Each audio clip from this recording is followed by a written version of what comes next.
बिस्मिल्लाहिर्रहमानिर्रहीम। अस्सलामुअलैकुम मेरे प्यारे भाइयों और मेरी मोहतरम बहनों, अगर इस्लाम एक से ज़्यादा बीवियों की इजाज़त देता है तो वो एक औरत को एक से ज़्यादा शोहर रखने की इजाज़त क्यों नहीं देता?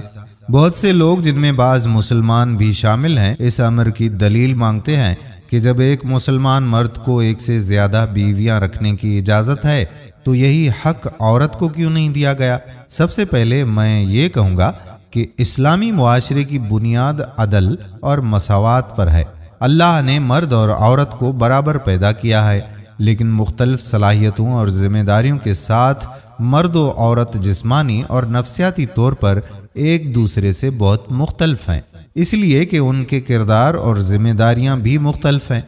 मर्द और औरत इस्लाम में बराबर हैं, लेकिन हू बहू एक जैसे नहीं। सूरत निसा की आयत नंबर 22 ता 24 में उन औरतों की निशानदही की गई है जिनसे मुसलमान मर्द शादियां नहीं कर सकते। मजीद बरा आखिरी आयत 24 के मुताबिक उन औरतों से भी शादी ममनू है जो शादी शुदा हों। बयान किए जाने वाले वो नुकात ये हकीकत वाज़ेह करते हैं कि इस्लाम औरत को एक से ज़्यादा मर्द रखने से क्यों रोकता है, तो ज़रा बात को गौर से सुनिएगा। दोस्तों, अगर एक आदमी की एक से ज़्यादा बीवियां हों तो उनसे पैदा होने वाले बच्चों के माँ बाप की आसानी से शिनाख्त मुमकिन है।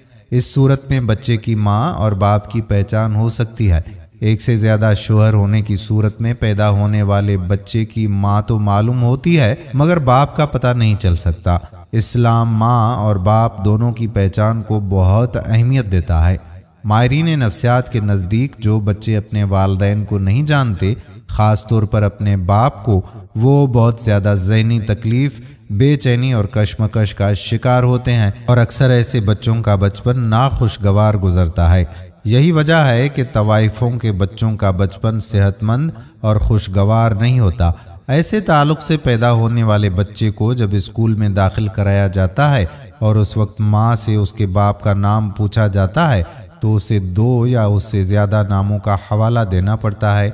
मैं यही मानता हूँ कि मौजूदा साइंसी तरक्की की बदौलत जीन टेस्ट के ज़रिए से माँ और बाप की शनाख्त हो सकती है। इसलिए ये नुक्ता जो माजी में मुअस्सर था, मुमकिन है कि अब ना हो, लेकिन बच्चों के नाखुशगवार बचपन और उनकी ज़हनी तकलीफ़ का मसला बदस्तूर बरकरार रहता है और ये विरासत यानी बाप की जायदाद वगैरह की तकसीम के मसले में भी पेचीदगी का बायस बनता है।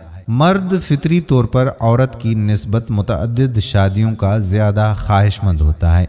जिस्मानी या हयातियाती तौर पर एक मर्द के लिए कई बीवियां रखने के बावजूद अपने फ़राइज़ अंजाम देना आसान होता है, जबकि एक औरत के लिए जो एक से ज़्यादा शोहर रखती हो, बहैसियत बीवी अपनी जिम्मेदारियां निभाना हरगिज़ मुमकिन नहीं। एक औरत हर माहवारी के दौरान में बहुत सी नफ्सियाती और मिजाज की तब्दीलियों से गुजरती है।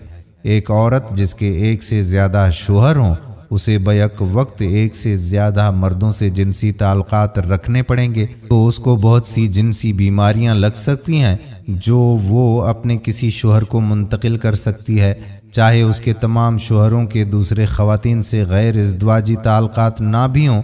लेकिन ये सूरत हाल मर्द को एक से ज़्यादा बीवियां रखने की सूरत में पेश नहीं आती। इस्लाम ने औरत को घर की मलका और निगरान बनाया है। वो खावंद की औलाद और घर की देखभाल करती है, और ये कैसे मुमकिन है कि वो एक से ज़्यादा घरों की देखभाल कर सके?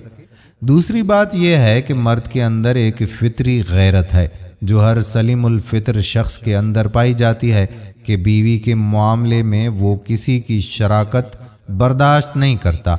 ये गैरत ना सिर्फ इंसानों में है बल्कि हैवानात में भी पाई जाती है कि वो भी इस मामले में शराकत दारी पसंद नहीं करते। जैसा कि इमाम बुखारी रहमतुल्लाह अलैह ने आमिर बिन मैमून के हवाले से बंदरों के वाक़े की तरफ इशारा किया है।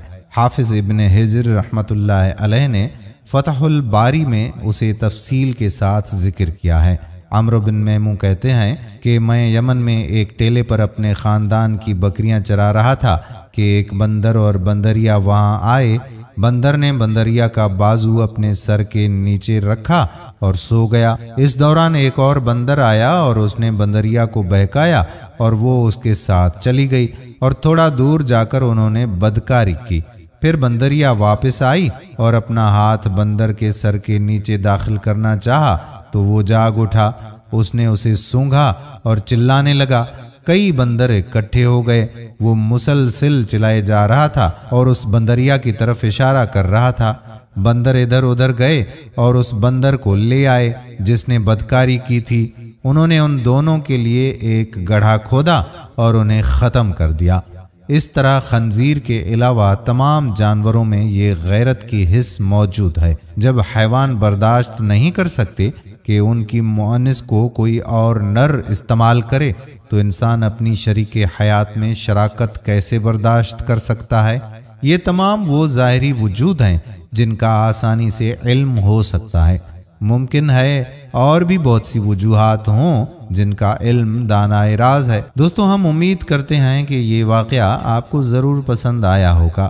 اگر ہماری ویڈیو پسند آئی ہے تو اسے شیئر ضرور کیجیے گا۔ آنے والی ویڈیو تک اپنے میزبان قادر بخش کلہوڑو کو اجازت دیجیے۔ اللہ حافظ۔